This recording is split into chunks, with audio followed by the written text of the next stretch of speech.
రంగారెడ్డి జిల్లాలో ఘోర రోడ్డు ప్రమాదం చోటు చేసుకుంది. చేవేళ్ల మండలం మీర్జాగూడ వద్ద ఆర్టీసీ బస్సు లారీ ఢీకొన్నాయి. తాండూరు నుంచి హైదరాబాద్ వెళ్తున్న ఆర్టీసీ బస్సును కంకర లోడ్తో వెళ్తున్న లారీ ఢీకొట్టింది. అనంతరం బస్సుపై లారీ పడిపోయింది. ఈ ప్రమాదంలో లారీ డ్రైవర్ అక్కడికక్కడే మృతి చెందినట్లుగా తెలుస్తోంది. ఈ ప్రమాదంలో 15 మంది వరకు మృతి చెందినట్లుగా తెలుస్తోంది. అయితే దీనిని సంబంధించిన అధికారులు ధృవీకరించాల్సి ఉంది.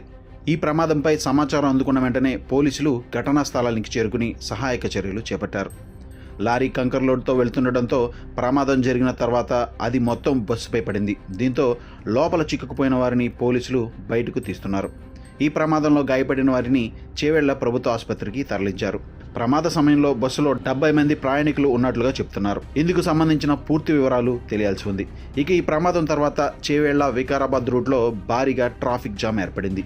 దీంతో ట్రాఫిక్ను క్లియర్ చేసేందుకు అధికారులు కృషి చేస్తున్నారు. ఇక ఈ ప్రమాదంపై రవాణా శాఖ మంత్రి పొన్నం ప్రభాకర్ తీవ్ర దిగ్భ్రాంతి వ్యక్తం చేశారు. ప్రమాద స్థలంలో తక్షణ సహాయక చర్యలకు ఆదేశించారు. గాయపడిన వారికి సాధ్యమైనంత మెరుగైన వైద్యం అందించాలని అధికారులను ఆదేశించారు.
ఎందుకు వీళ్ళు ఇస్తారు?